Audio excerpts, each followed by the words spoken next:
Gente, já faz algum tempo que nós temos projeto de ter esse congresso da família, e sempre quando a gente fica pensando quem seria um pastor que pudesse ser relevante para esse tema, né? E um dos primeiros nomes que a gente tinha na nossa cabeça foi o pastor Eros. Pastor Eros, casado com a irmã Jussara, depois vai apresentar com calma. Ela foi também a preletora do Congresso das Mulheres, né? Daquele encontro das mulheres aqui da nossa igreja. Pastor Eros, ele trabalha também no ministério da Conferência da Fiel. Ele é um dos intérpretes dos irmãos americanos que vêm, os irmãos de fala inglesa que vêm. E ele também é um dos que participam do ministério da chamada da meia-noite. Tive o privilégio de poder ter o tempo com os filhos dele. Dos 4 rapazes, né? Dos 4 rapazes, tive o privilégio, eu e a Cris, de sermos padrinhos de 3. Um não deu por questão de agenda, mas é legal ver que quem vai estar realmente trazendo a palavra de Deus sobre o tema tem, além do conhecimento bíblico, mas também tem a moral de alguém que tem vivido na sua própria família, criando os filhos, né? 3 estão no ministério, um também está no ministério, mas não diretamente como pastor. Mas a gente tem aqui um homem de Deus, um servo do Senhor em primeiro lugar. Quero chamar o pastor Eros aqui na frente. É uma honra para nós, pastor, tê-lo aqui conosco, e que Deus possa estar abençoando o irmão grandemente. Eu gostaria de orar pelo irmão. Senhor nosso Deus, nosso Pai, muito obrigado, Senhor, por esse grande privilégio que o Senhor tem nos dado de podermos estar aqui juntos para estudar a Tua Palavra. Senhor, eu peço pelo Teu servo, pastor Eros, que o Senhor possa estar usando ele poderosamente, ó Deus, que o Senhor possa estar falando através dele. Muito obrigado, continua conosco, em nome de Jesus que oramos, amém. Deus abençoe, pastor, fica à vontade. Eu acho que eu estou conectado. Está saindo o som? Não. Vê se eu conectei certinho aqui. Tudo para frente. Está tudo para o ombro. Está dando? Está começando. Ok, melhor. Queridos, prazer muito grande estar com vocês nessa noite. Deixa eu, antes que eu esqueça, apresentar minha esposa, porque de vez em quando eu cometo essa gafe. Jussara, fique em pé, por favor. Ela foi preletora do Retiro das Senhoras, então algumas de vocês senhoras a conhecem, né? Pastor Charles falou de ter sido padrinho, né? Ele e a Cris, padrinhos de 3 dos 4 filhos. Mas ele não falou o porquê que ele foi padrinho. Ele foi padrinho porque Deus nos deu a bênção de ele ter sido quem discipulou. Eu não sei se os 4, foram os 4. Os 4 filhos, quando eles eram jovens, antes de se casarem, eram jovens na igreja, e todos os 4 passaram por um discipulado com o pastor Charles. Até aqui, parece que esse discipulado foi bom, porque o fruto está sendo muito bom. Eu estou brincando assim, mas eu e a Jussara somos muito gratos a Deus por esse tempo que Ele dedicou aos nossos filhos. Grande parte do que a gente pode dizer hoje diz respeito não só a como a gente criou os filhos, mas homens de Deus como o pastor Charles que investiram na vida deles e deram aquela força para a gente. Então nós somos muito gratos por poder estar aqui partilhando desse assunto que é tão importante e ao mesmo tempo um assunto tão negligenciado hoje em dia nas igrejas. A questão da criação dos filhos. Eu quero começar hoje à noite com o que eu estou chamando de curso relâmpago, como ser pai segundo a Bíblia. Eu iria falar sobre outro assunto, porque o pastor Charles me pediu para falar sobre um seminário que eu tenho sobre criação de filhos. São 6 palestras, mas não tem como fazer isso com as 6. Então eu já tinha uma versão reduzida para 3. Então eu falei, como é que eu vou fazer? Eu falei, olha, eu vou botar essa como a primeira palestra. Essa aqui foi a pregação do domingo passado na igreja, Dia dos Pais. Então vocês, homens, se preparem, porque vai vir bem forte para o lado de vocês hoje, tá? É o que a Bíblia diz, não sou eu. Então vamos orar, vamos pedir a Deus que nos abençoe nessa noite. Pai querido, obrigado pela grande oportunidade que nós temos de estar aqui na Igreja Batista Memorial, nesse momento tão importante para a igreja. Eu te louvo por ver tanta gente aqui presente, o que demonstra um interesse nas tuas coisas e na tua palavra. E nós queremos, ó Pai, lembrar e dizer para o Senhor que nós cremos que sem o teu Espírito falando aos corações, nos usando para transmitir a tua palavra, nada vai acontecer. Então nós queremos pedir a Ele, que é o professor residente no coração de todo aquele que crê, que Ele seja aquele que vai aplicar a tua palavra e que Ele possa ter liberdade em cada coração. E nós queremos que a glória seja toda do Senhor Jesus, ó Pai, naquilo que vieres a fazer, em nome do nosso glorioso Senhor Jesus. Amém. Eu perguntei para o pastor Charles como é que era aqui a questão de horário, porque para você pegar e resumir 6 em 3, você tem que esticar um pouquinho mais, né? Ele falou, não, fica tranquilo, o pessoal está acostumado e tal, então fico mais à vontade. Eu vou pedir para você abrir a sua Bíblia em Efésios 6:4. Esse é o versículo-chave em todo o Novo Testamento quanto a ser pai. E Deus declara o seguinte nesse versículo: pais, não irritem seus filhos. Eu estou usando a NVI, talvez esteja um pouquinho diferente do que você tem na sua Bíblia.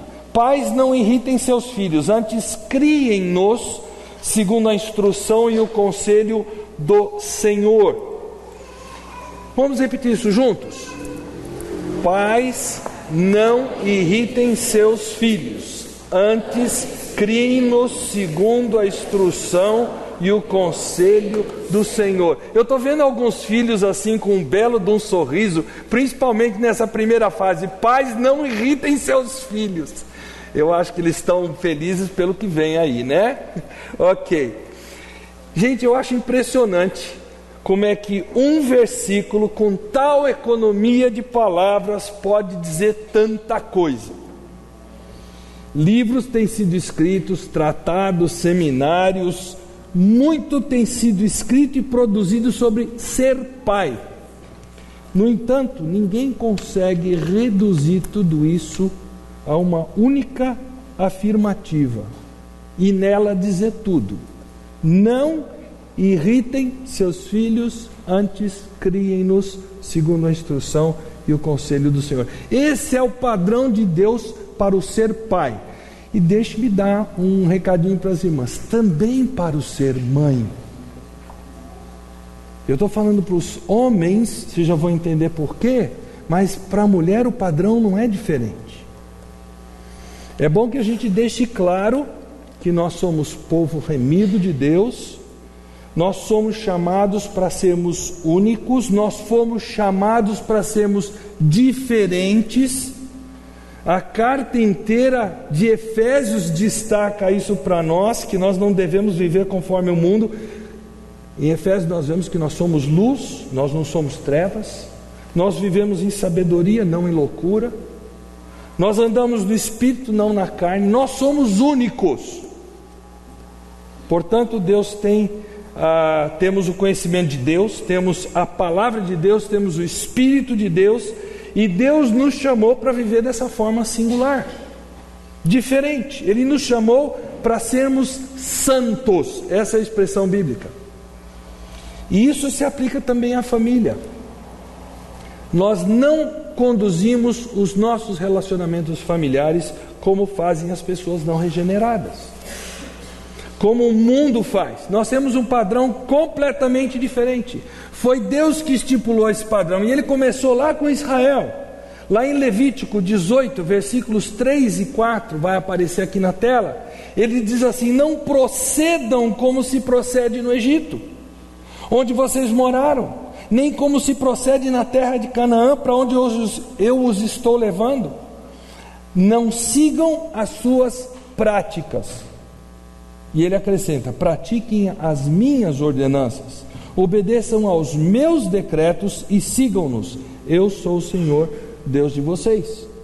Em outras palavras, vocês são diferentes. Vocês não ordenam a vida de vocês conforme o mundo o faz. Mais adiante, no mesmo texto, não vai aparecer aqui na tela, ele acrescenta o seguinte: não se contaminem com nenhuma dessas coisas, porque assim como se contaminaram as nações que vou expulsar na presença de vocês. Obedeçam os meus preceitos, não pratiquem os costumes repugnantes praticados antes de vocês, nem se contaminem com eles. Eu sou o Senhor, o Deus de vocês. Deus nos tem chamado para sermos diferentes, distintos e santos. Eu não posso repetir isso o suficiente para que fique bem gravado na nossa mente. E Deus tem mantido esse critério desde o início do povo de Israel e hoje com a igreja. Isso tudo através das eras, o critério de Deus não mudou. Nós somos separados. Os padrões, os princípios, os mandamentos pelos quais nós nos norteamos e existimos, eles vêm de Deus, e nós existimos como família por esses mesmos padrões, e eles são padrões únicos, singulares, diferentes do que está à nossa volta. Nós temos que seguir os princípios que em nada são assistidos pela sabedoria humana, que também não são definidos, não são refinados pela sabedoria humana. Não devemos sucumbir à pressão do mundo, dando ouvido ao diagnóstico feito pelo mundo quanto ao que pode estar errado com as pessoas, o que pode estar errado com os casamentos, com as famílias. Nós temos que nos voltar somente para a palavra de Deus, porque Deus não mudou, Ele continua o mesmo, e a sua palavra também, assim como Ele disse aos israelitas 3.500 anos atrás, Ele continua a dizer para você e para mim hoje: façam conforme o meu plano, sigam o manual do proprietário, só, nada mais. E no que diz respeito a ser pai e ser mãe, isso está magnificamente resumido nesse versículo que nós vimos no início. Esse é o padrão de Deus, e esse padrão não se parece nem um pouquinho com a psicologia moderna, não se parece nem um pouquinho com o que nós temos ouvido da pedagogia que anda por aí nas escolas, não diz respeito a estarmos politicamente corretos,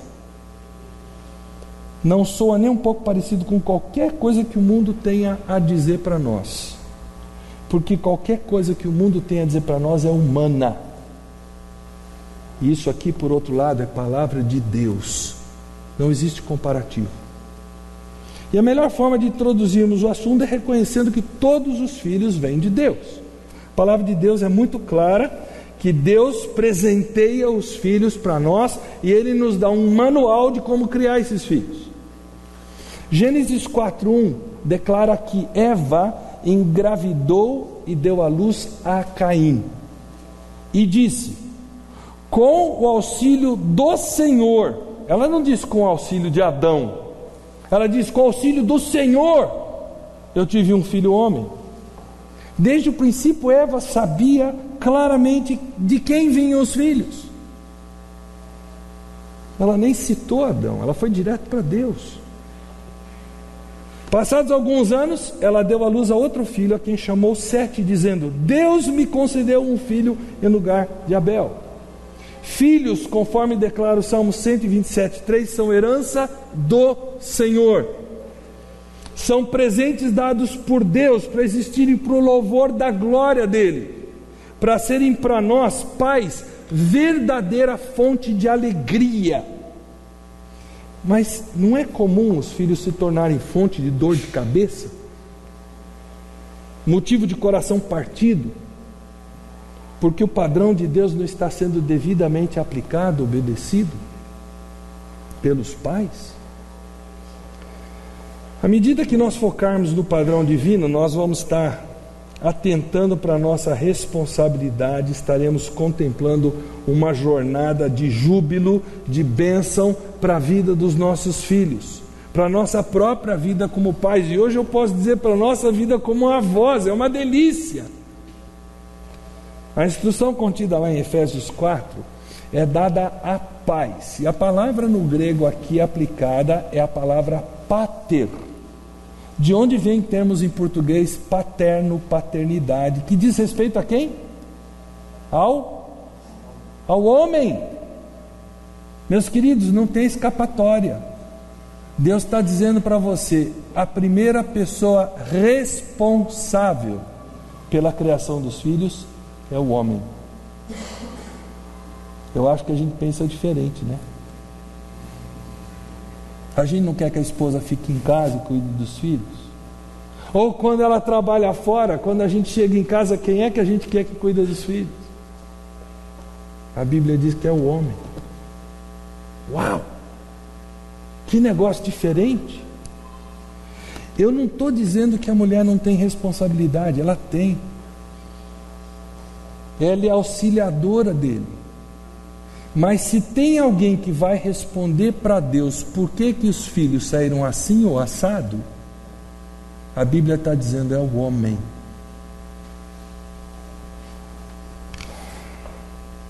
A palavra que tem aqui no versículo 4 para paz é uma palavra diferente daquela que está no versículo 1, quando diz que os filhos devem obedecer aos pais. É uma outra palavra no grego, que é uma palavra usada para marido e mulher. Essa palavra que está usada no versículo 4 para paz, ela é uma palavra que aparece 515 vezes no Novo Testamento.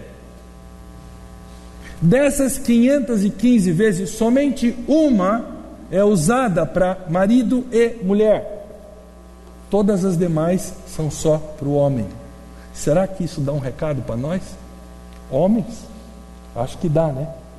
Bem claro. 514 referências. Filhos precisam ser obedientes a pai e mãe, mas a responsabilidade primeira é do homem.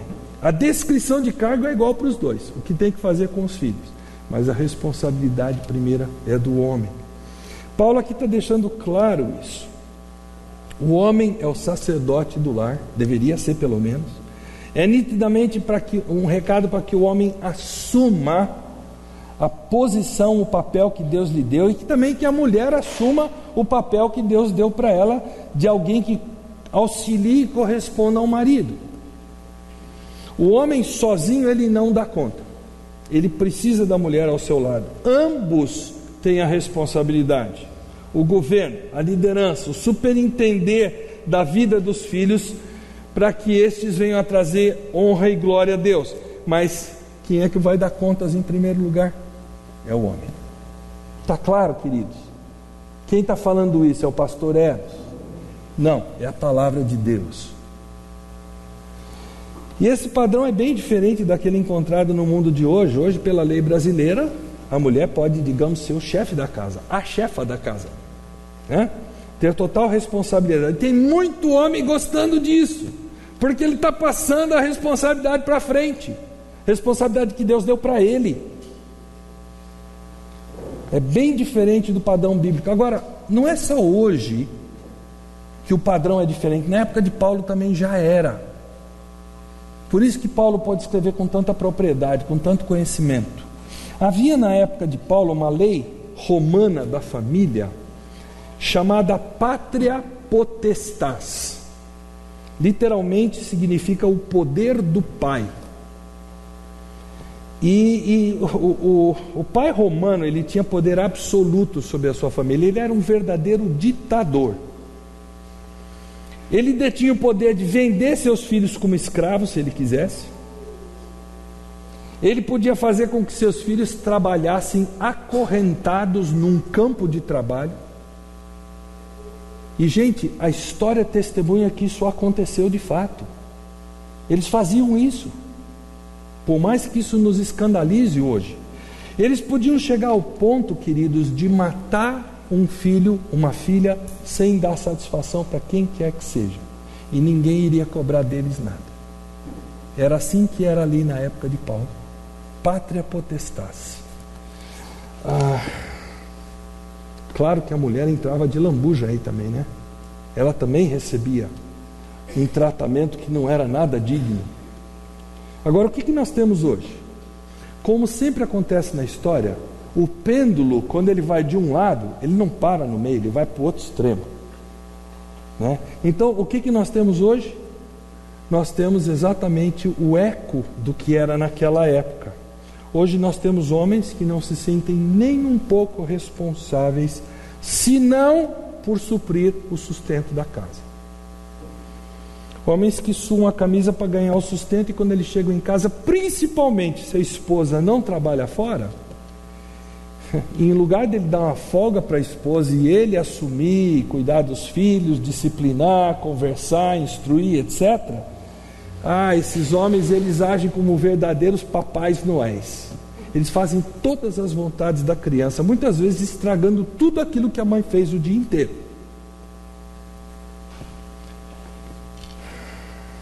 A mãe não pode descansar porque o papai chegou.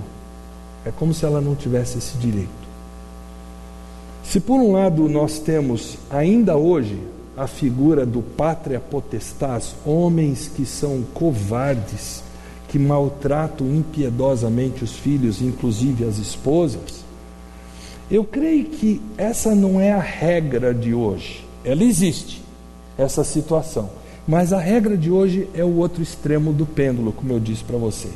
É o que eu chamo de pátria tropicalis, é o pai banana, aquele que foi criado lá em Hollywood.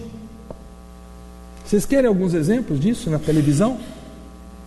Quantos de vocês lembram de uma série que foi exibida na década de 90, está sendo reprisada agora nesses canais que reprisam na TV a cabo? Família Dinossauro.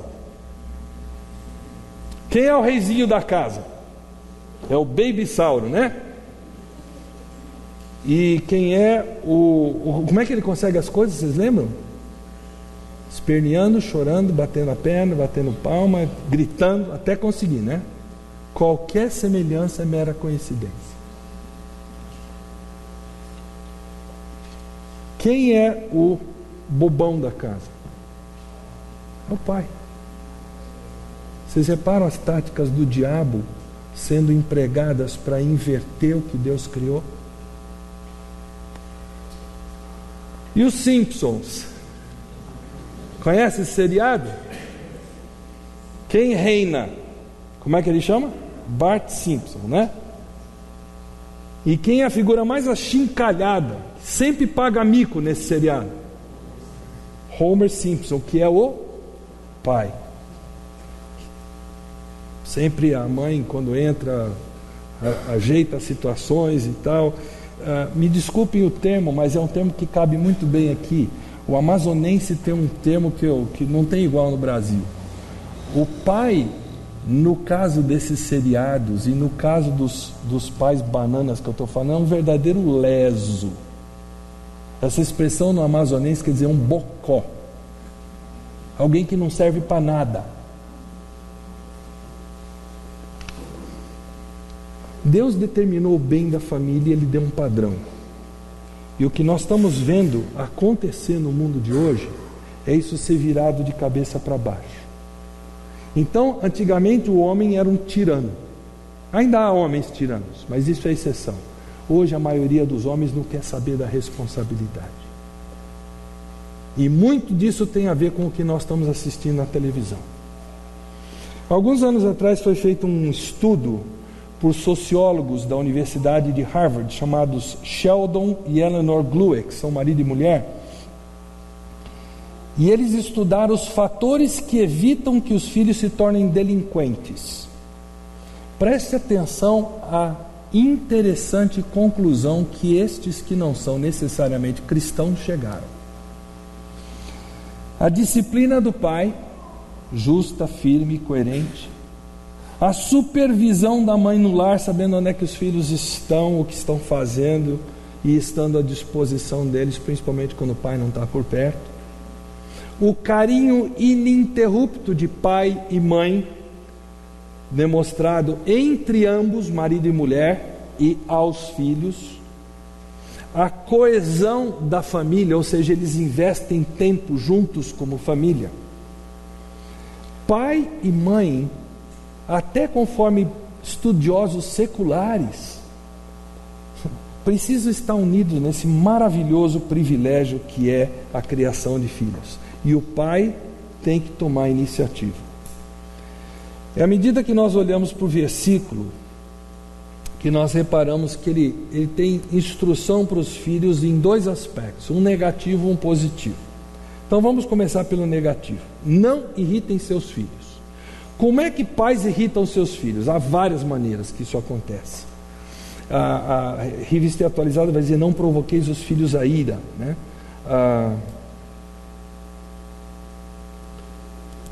Quando nós criamos os filhos, o que nós queremos evitar é que eles fiquem irritados, irados, hostis, amargurados.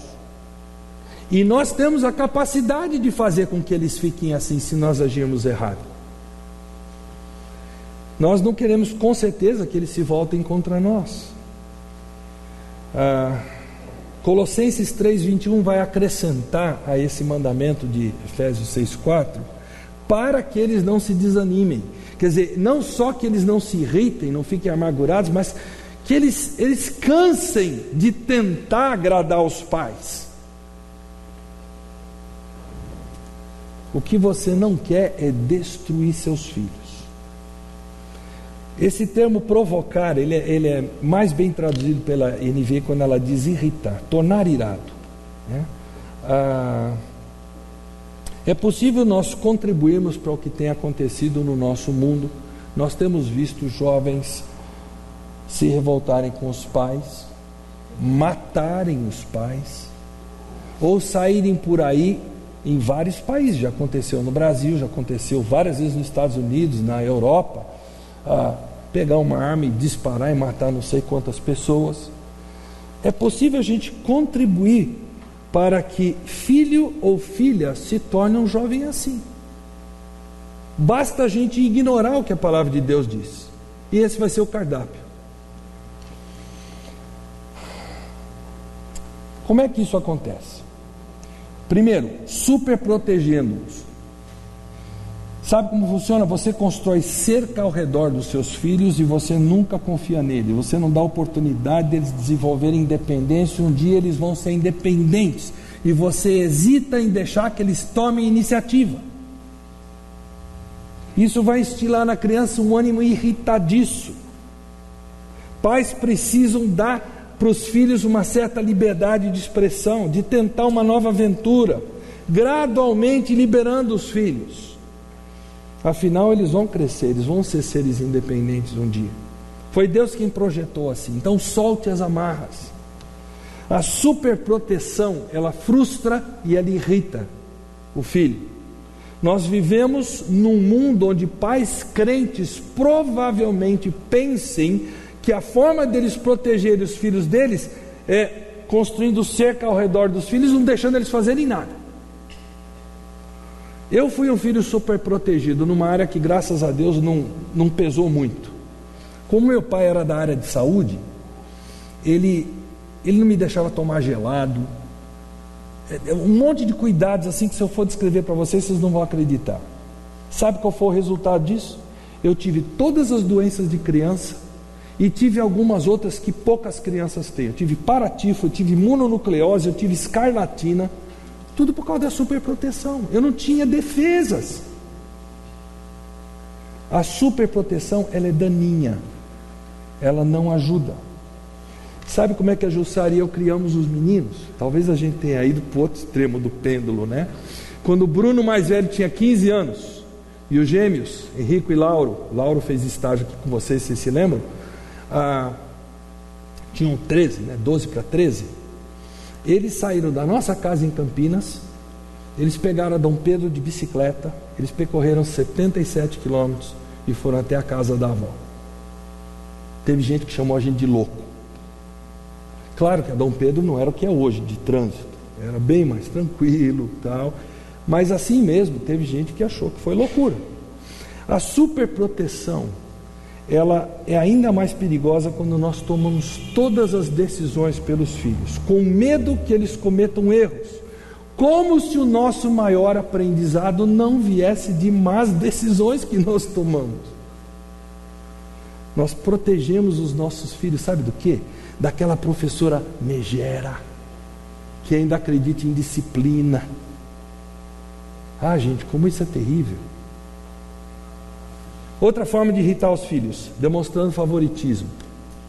Vocês lembram da história de Isaac com Esaú, Rebeca com Jacó, pois mais tarde Jacó com José.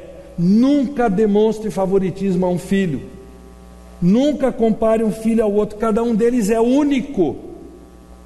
As capacidades, tudo é diferente. E o perigo maior é quando você pega e você elogia para o menos favorecido, a menos favorecida, aquele outro, aquela outra que é para você quem se dá melhor, quem se sobressai. Isso é terrível, isso irrita. Nós irritamos os filhos quando, em terceiro lugar, nós estipulamos para eles alvos de desempenho nada realistas.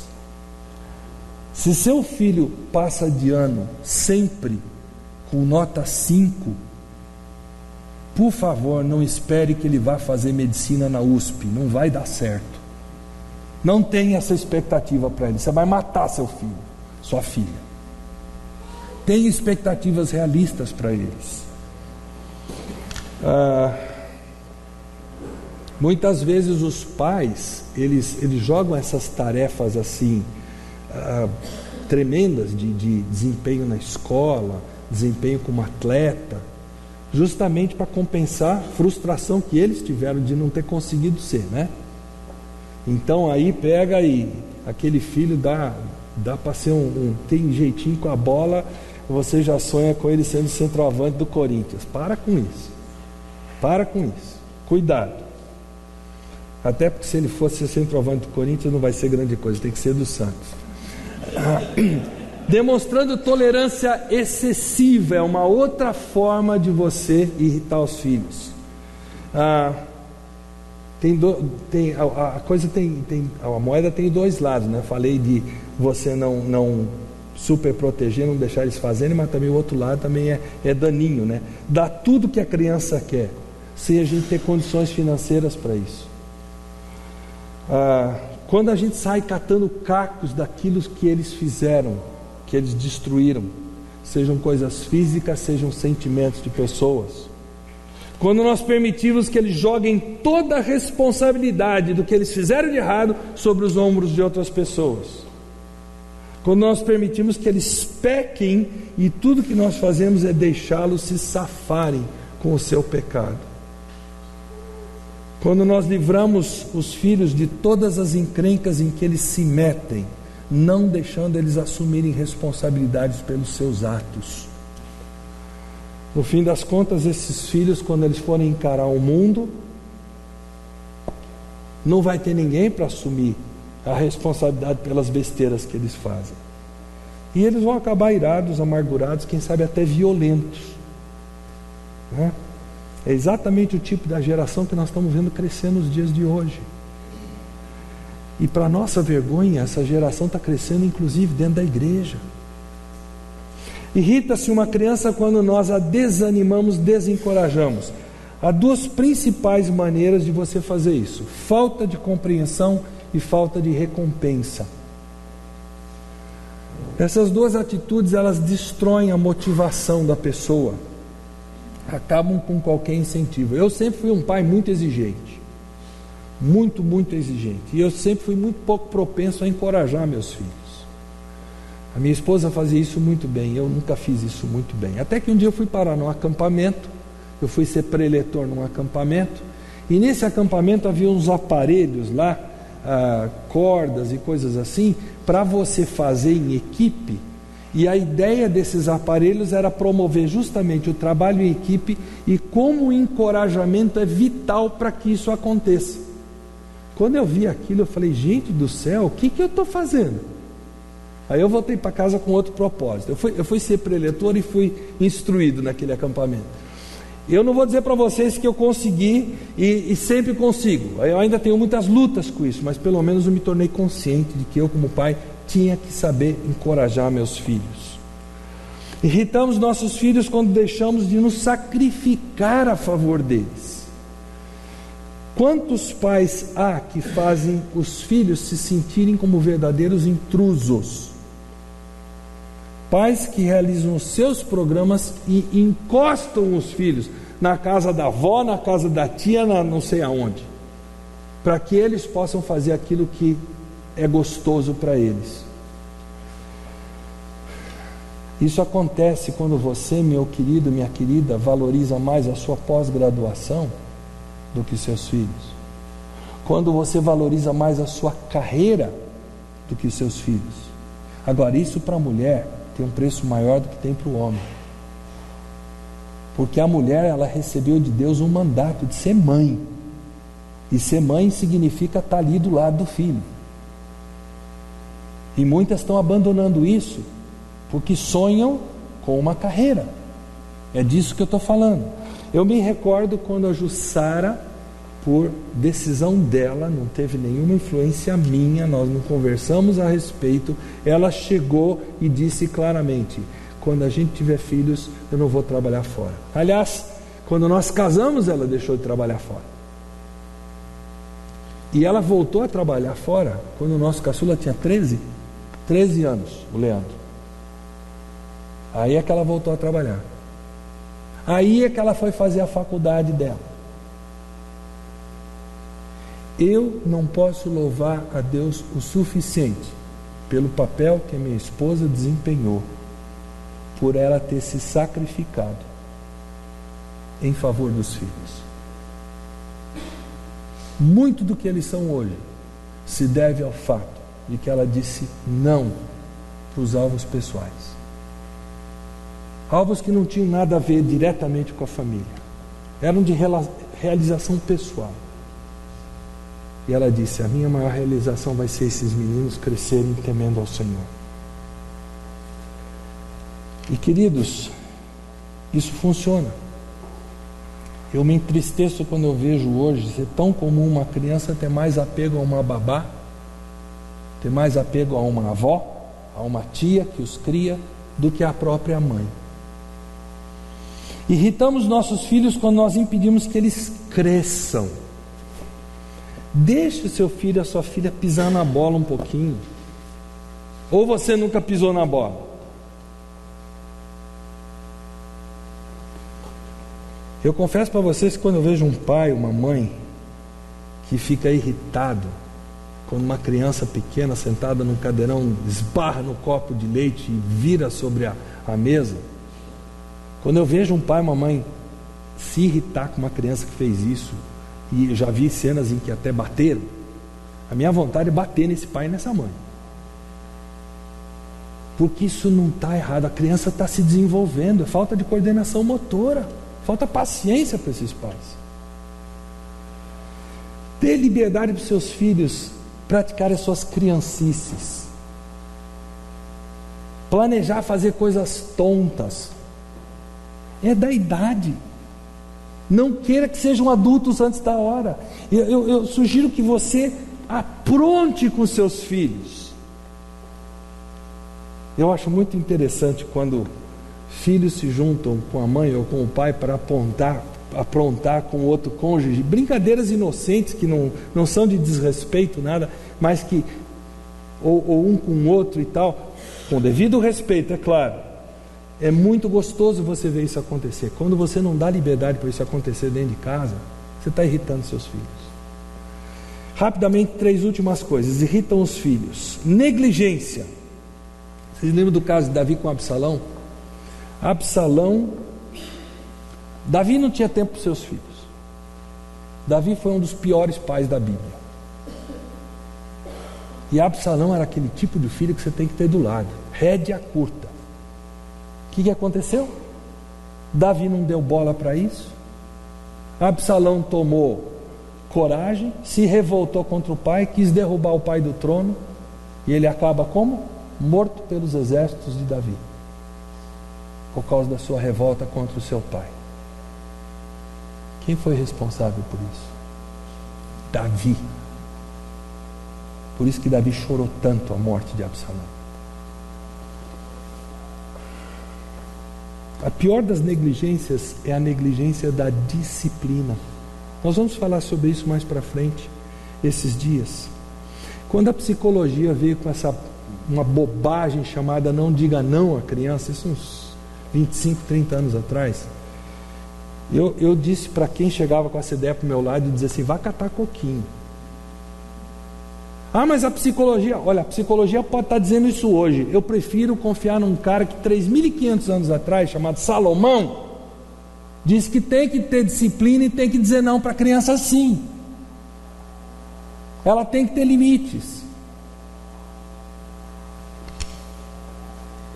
E hoje em dia, com essa terrível lei da palmada, imagino que tem pais que estão confusos. O que eu faço agora?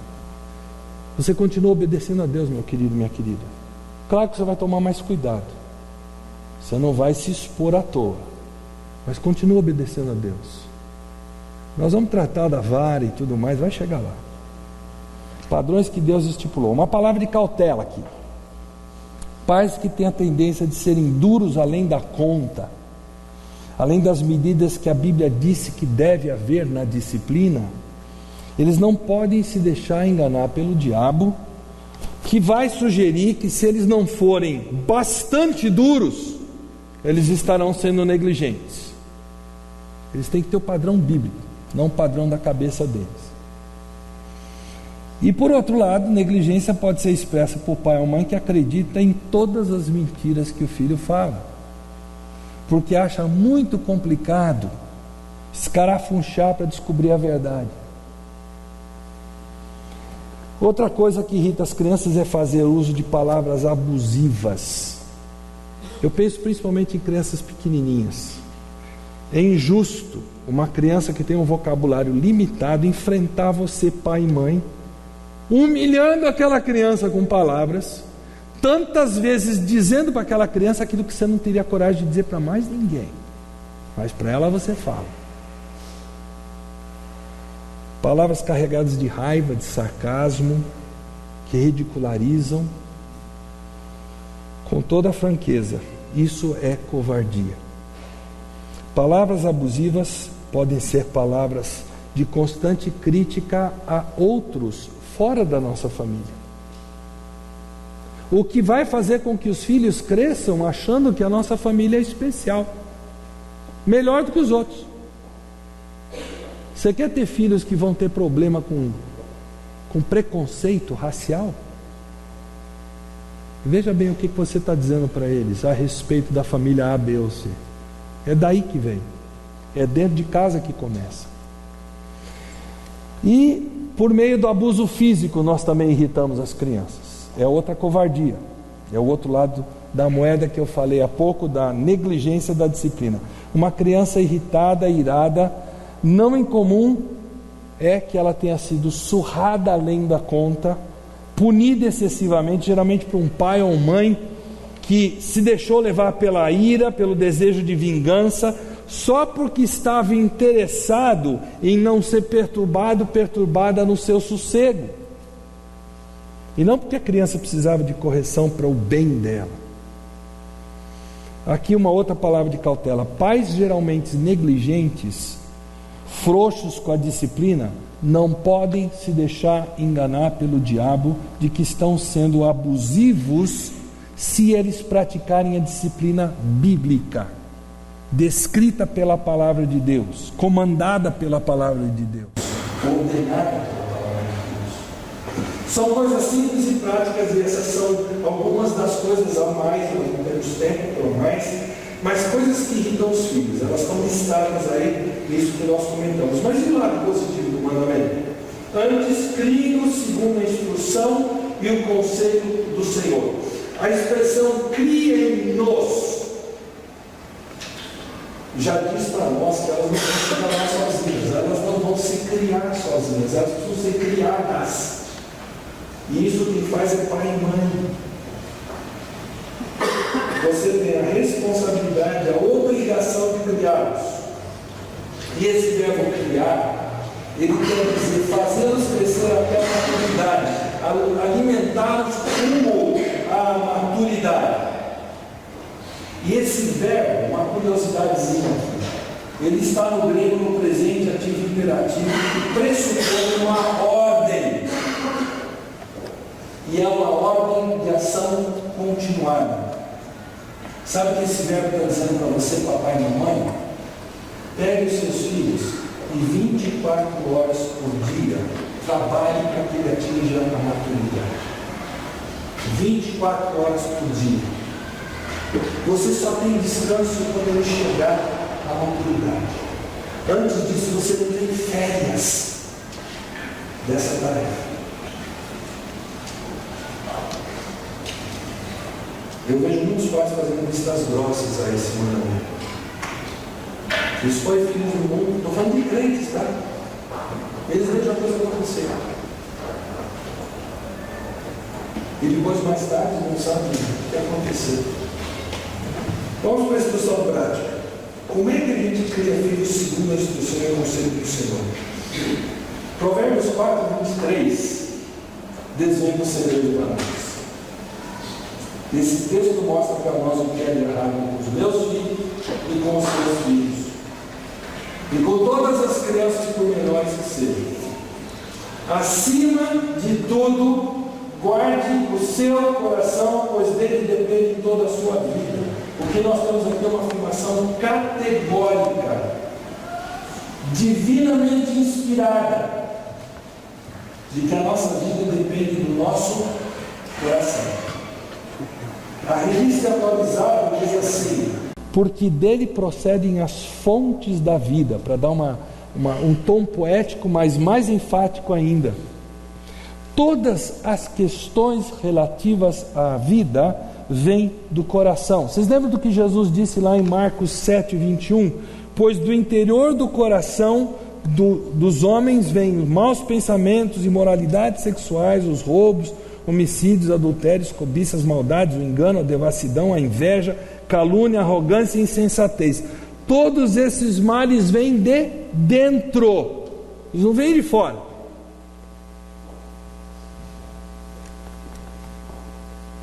O que você precisa reconhecer em relação ao seu filho ou filhos é que você está lidando sempre com um problema de coração.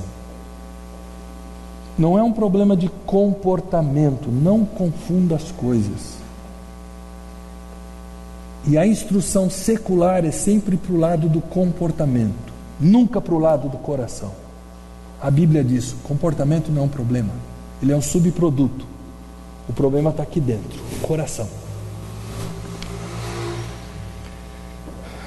Mudança de comportamento sem mudança de coração não passa de hipocrisia.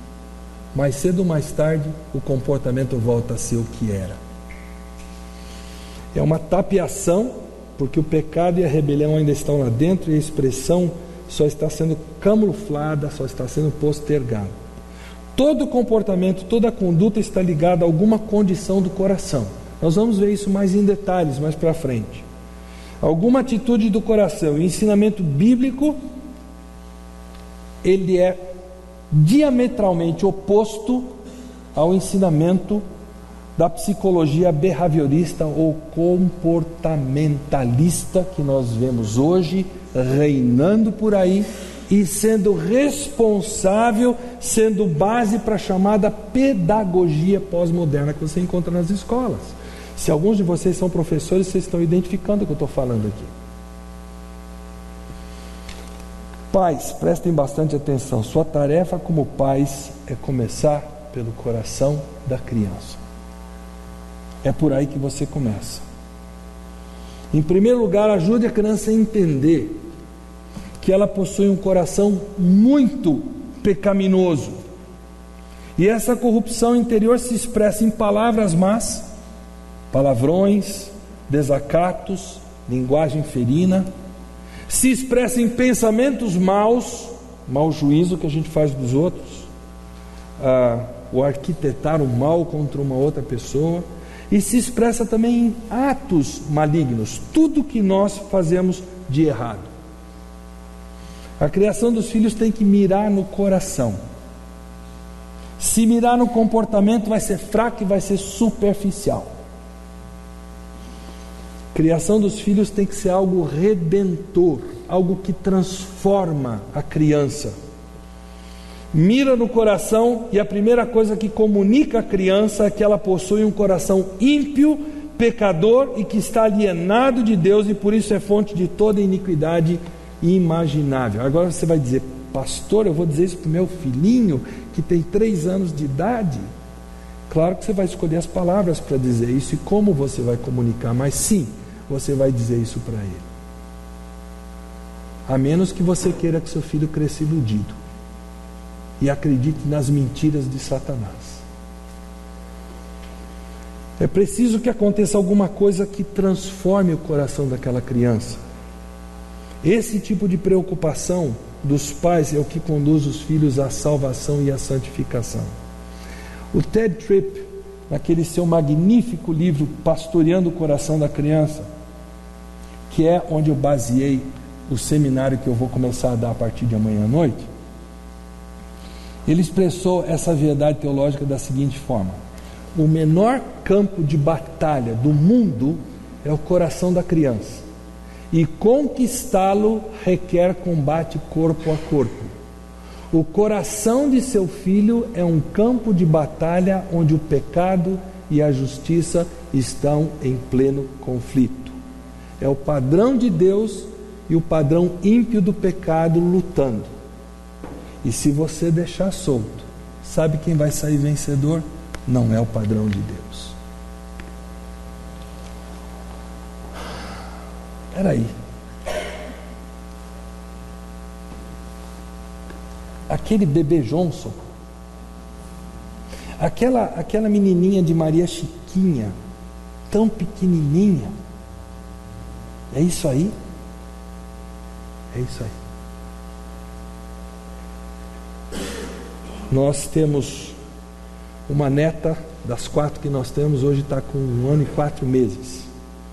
E por uma série de circunstâncias, ela, a irmã e os pais moraram conosco os últimos 4 meses até eles conseguirem a casa que eles estavam atrás lá em Atibaia.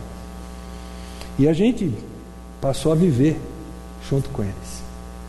Queridos, aquela fofurazinha que é muito fofa, ela mostra para nós claramente como o pecado já reina.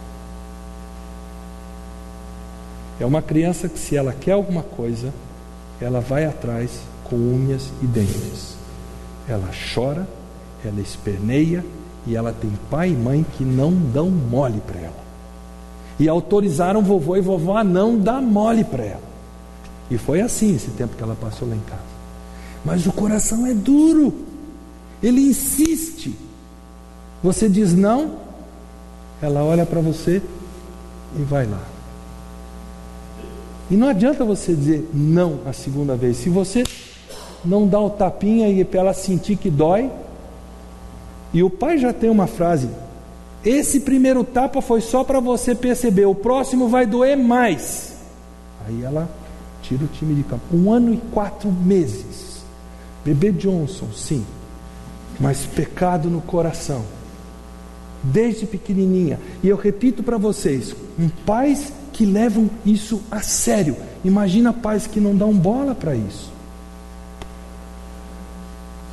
O que falta para as crianças não é experiência, não é maturidade, não é falta de compreensão. Essas coisas só vão exacerbar o problema. O problema delas é um coração ímpio. Ela não é pecadora porque ela peca. Ela peca porque ela tem um coração corrupto, tomado pelo pecado, que ele, como você e eu, herdou de Adão. Agora, é claro, se você não se considera todo esse pecador, você vai ter dificuldade de considerar seus filhos pecadores. A coisa toda começa como é que eu me vejo diante de Deus.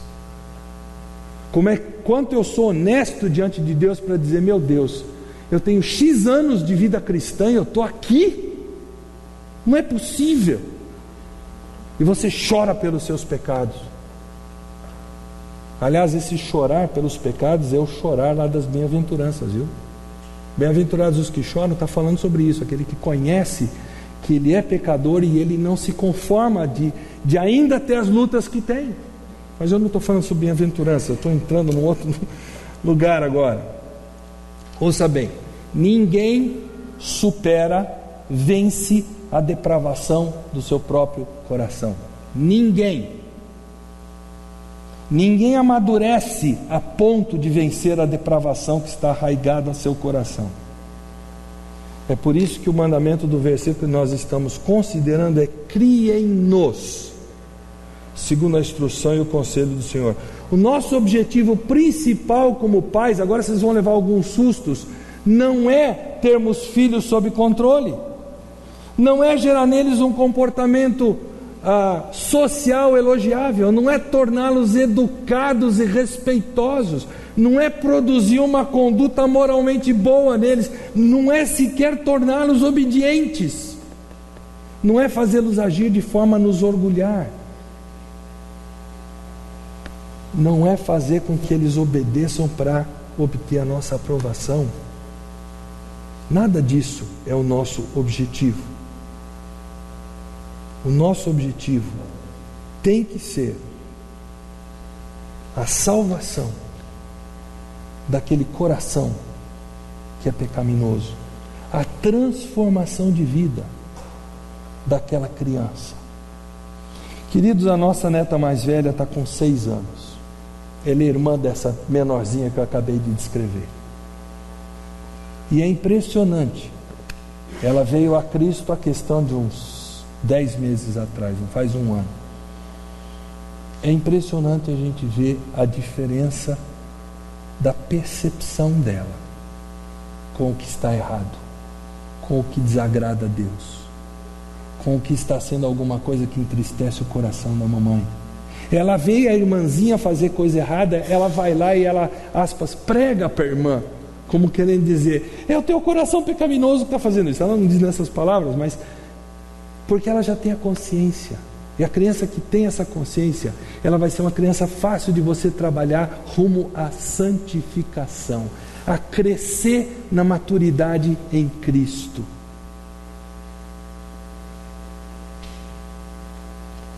Nós precisamos começar tornando a criança consciente da condição pecaminosa em que ela se encontra, do juízo que Deus vai exercer sobre isso, da existência de um inferno eterno. Sim, temos que tocar nessa tecla.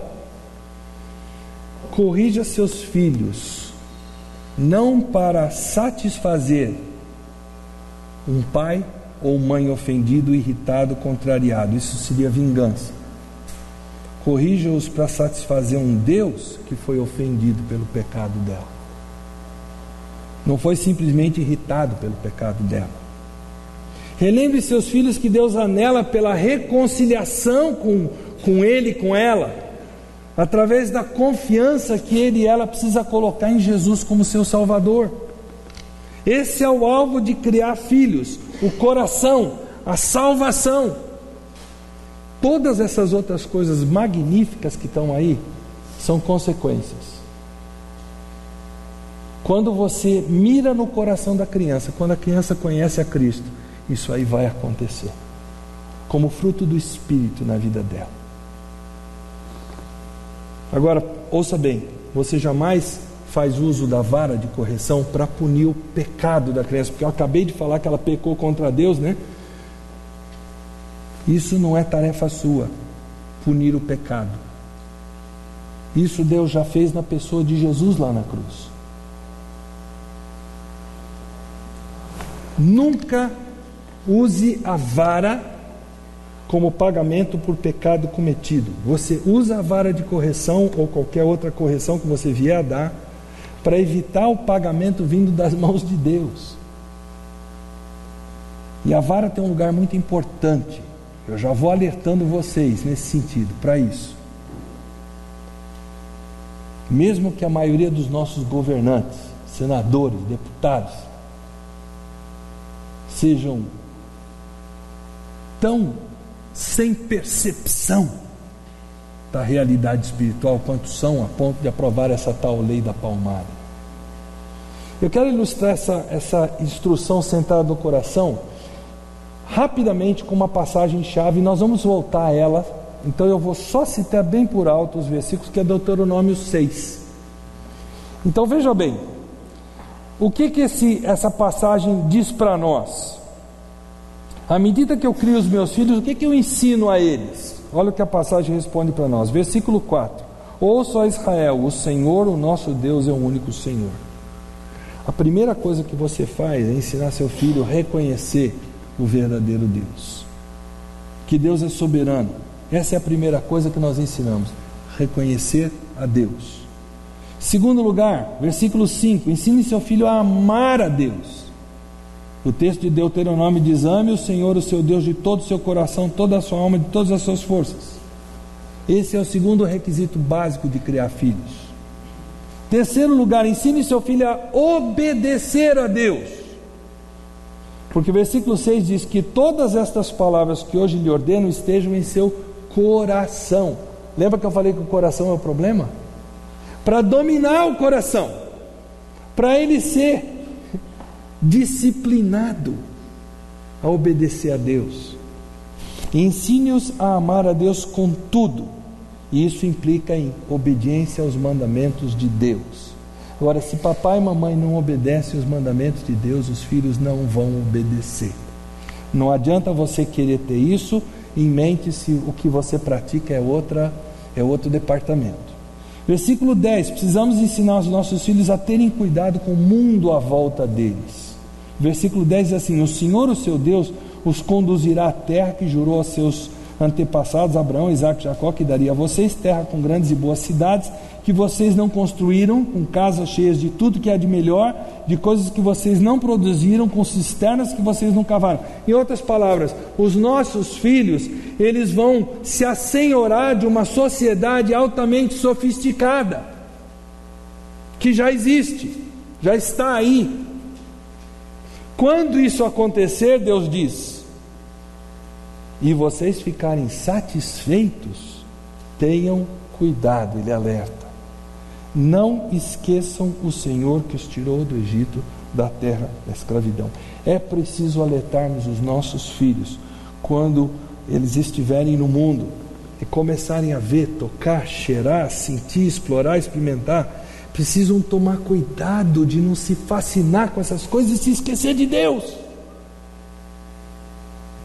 Então nós precisamos ensiná-los a reconhecer a Deus, amar a Deus, obedecer a Deus, seguir o nosso exemplo.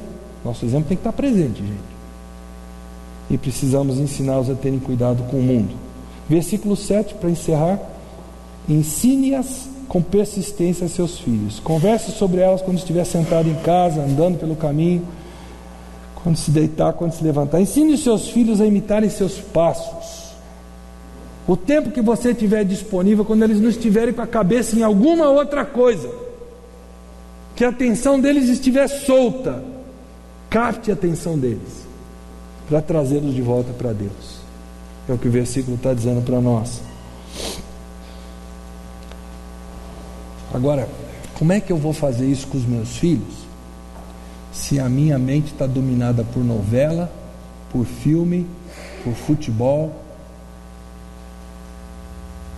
e tantas outras coisas? E os meus filhos veem isso.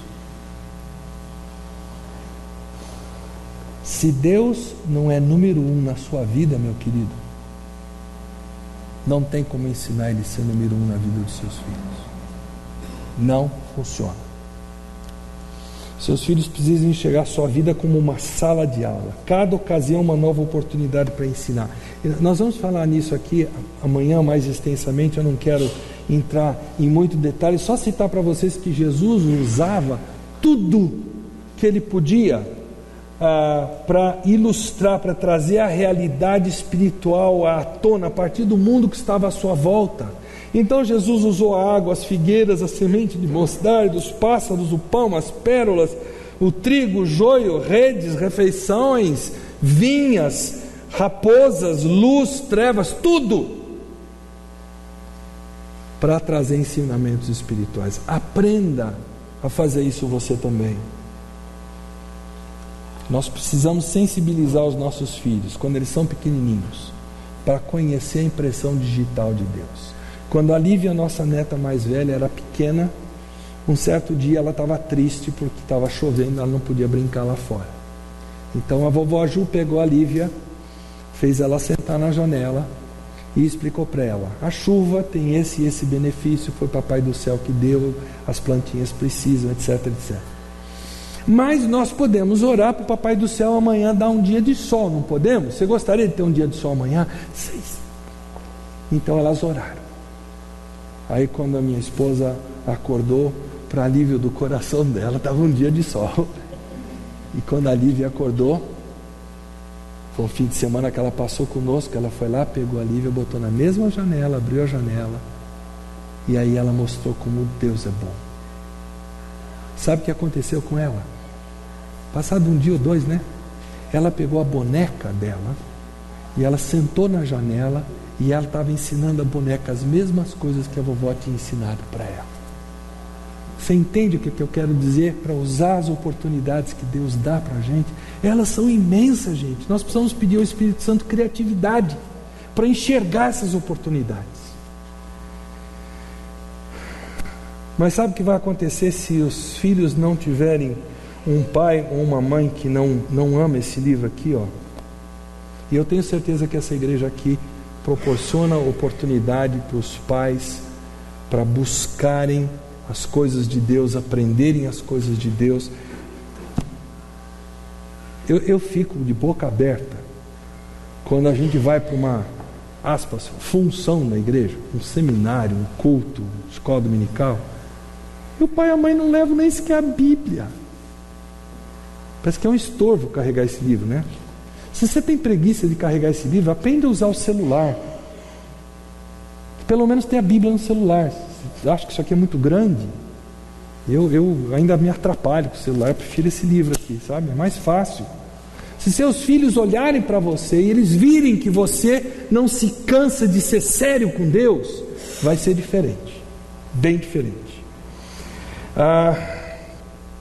Mas também é importante você criar os filhos, relembrá-los constantemente acerca dessas verdades e seguir seu exemplo. E eu tenho que concluir, gente, o tempo já passou. Efésios 4, ele fala duas coisas que eu não toquei, e eu vou tocar só de passagem. Ele fala em criar os filhos segundo a instrução e o conselho do Senhor. Efésios 4.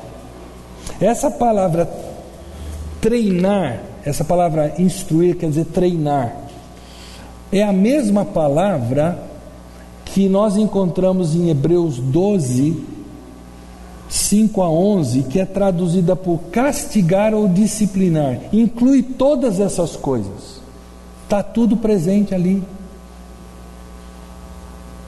Criar segundo a instrução e o conselho do Senhor implica numa conformidade do coração e da vida aplicados a Deus e a sua verdade. Como é que nós aplicamos? Por meio de punições e de recompensas. Crie os filhos, treine-os, eduque-os, fazendo uso da disciplina bíblica, conformando o coração deles à sua vida, a Deus e aos princípios da palavra de Deus. Eu vou dar só um exemplo a vocês. Uma mulher chamada Susana Wesley. Ela foi mãe de John e Charles Wesley, os missionários que foram talvez os maiores responsáveis para que a Inglaterra não caísse numa situação insustentável por causa do alcoolismo e da imoralidade naquela época. Eles, com a sua pregação no lombo de mula, levaram muita gente a Cristo. E esses dois homens são responsáveis indiretos por o Evangelho ter chegado a nós aqui. Há outros, mas eles são um dos responsáveis. Sabe o que aconteceu? Eles tiveram uma mãe piedosa. Eu não sei o que aconteceu com o pai deles. O livro que eu li não fala do pai, só fala dessa mãe. Sabe quantos filhos ela teve? 17. Olha o que Susana Wesley tem a dizer para você, mamãe, para você, papai.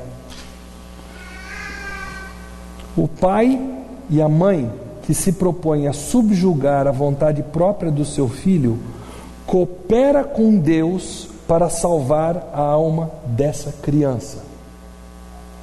Por quê? Porque a vontade da criança é uma vontade de origem pecaminosa. Ela herdou esse pecado de Adão, caso você não se lembre.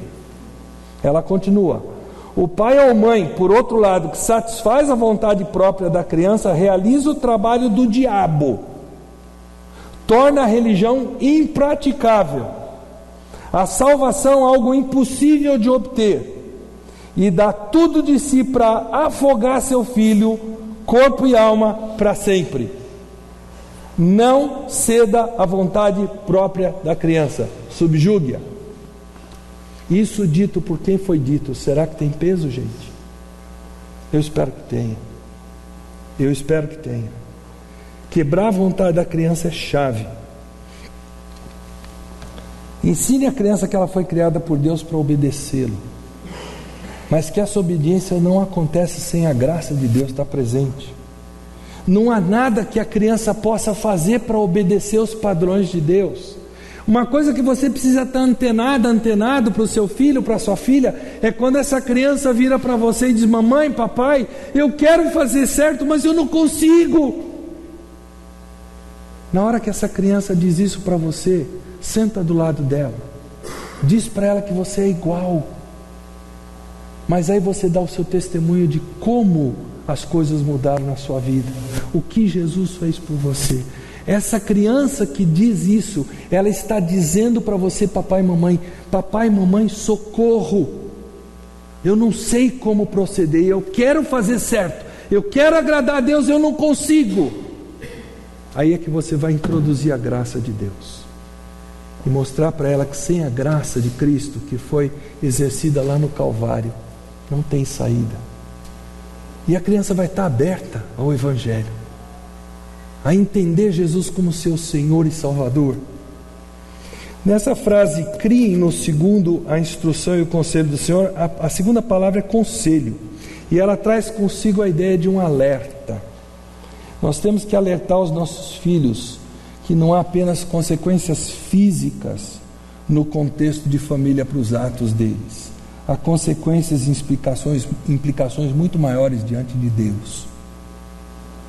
Deus um dia julgará todos aqueles que não lhe derem ouvidos, não crerem na palavra dele. Eu tenho uma mensagem, é um dos DVDs que está aí, Salmo 2. O tema do Salmo 2 é esse: corra para Jesus como salvação de ter que encarar Jesus como juiz. Queridos, a nossa necessidade de salvação não é outra.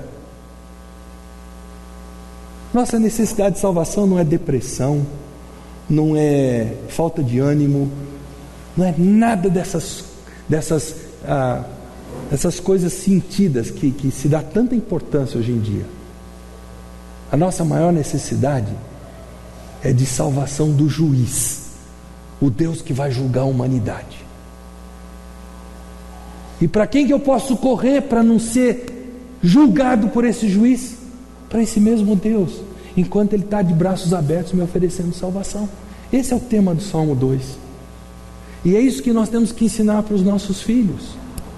A maior necessidade deles é eles se livrarem dessa vida que só desagrada a Deus e que um dia vai fazer com que Deus julgue. Ou você não acredita em juízo final? Eu espero que você acredite. Eu espero que você acredite que quando nós abraçamos a Cristo, nós ficamos livres desse julgamento. Porque ali em Apocalipse é tão claro: aqueles cujo nome foi escrito no livro da vida do Cordeiro, daqueles que creram em Jesus e que o sangue de Jesus escreveu o seu nome naquele livro, esses não serão julgados por Deus. E é isso que nós temos que fazer com que os nossos filhos entendam. Eles precisam dessa salvação. Você pode estar dizendo: ah, pastor, tão bonito ouvir isso, mas sabe, meu filho, minha filha, depravado ao cubo, só não sabe o que é bom para tosse. Talvez eu não saiba, embora tenha criado 4. Mas Deus sabe. Talvez você diga, eu não dou conta. Ótimo que você chegou a esse reconhecimento. Quem é que dá conta? Deus e a graça dele. Quando você faz sozinho, não dá certo. Quando eu faço sozinho, tentei, não deu certo. Ah, mas quando a gente lança a mão da graça de Deus é diferente. Eu vou pedir que os pais, eu imagino que marido e mulher estejam próximos aqui. Eu vou pedir para a gente fazer uma coisa ousada. Eu vou pedir para a gente se ajoelhar.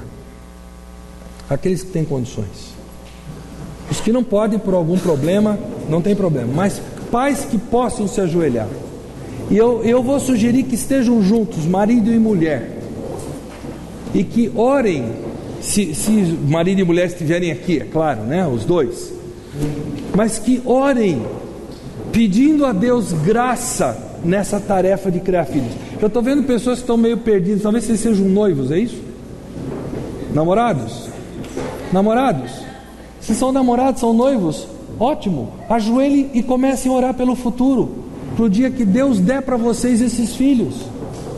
Vocês vão estar com uma vantagem que os outros talvez já não tenham, porque já estão criando os filhos, estão no meio da tarefa. E eu vou pedir que vocês conversem, não faz mal que faz barulho.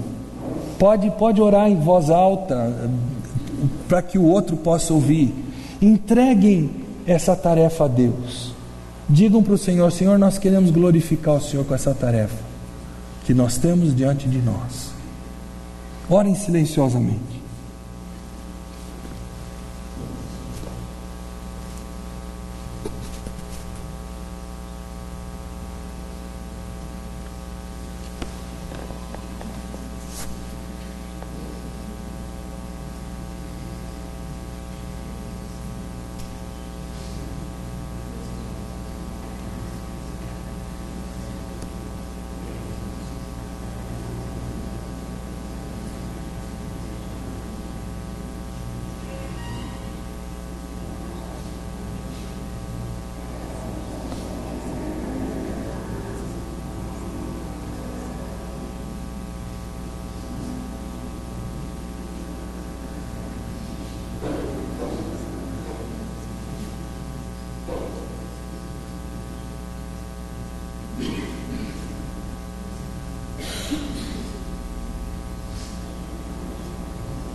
À medida que você terminar de orar, você pode ocupar seu lugar de volta silenciosamente.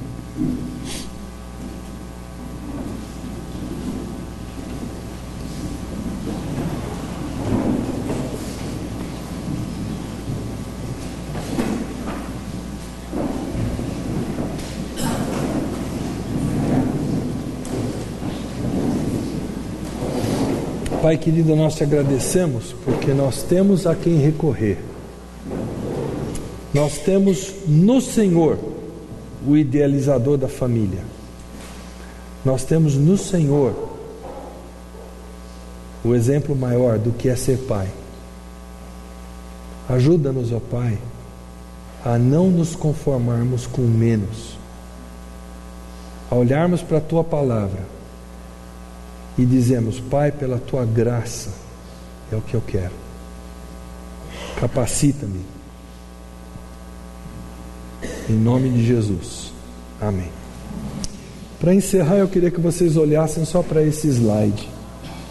Criação de filhos. Não é tarefa fácil, mas com a graça de Deus e com o alvo de salvar e santificar, funciona. Palavra de quem já criou 4. Deus abençoe vocês.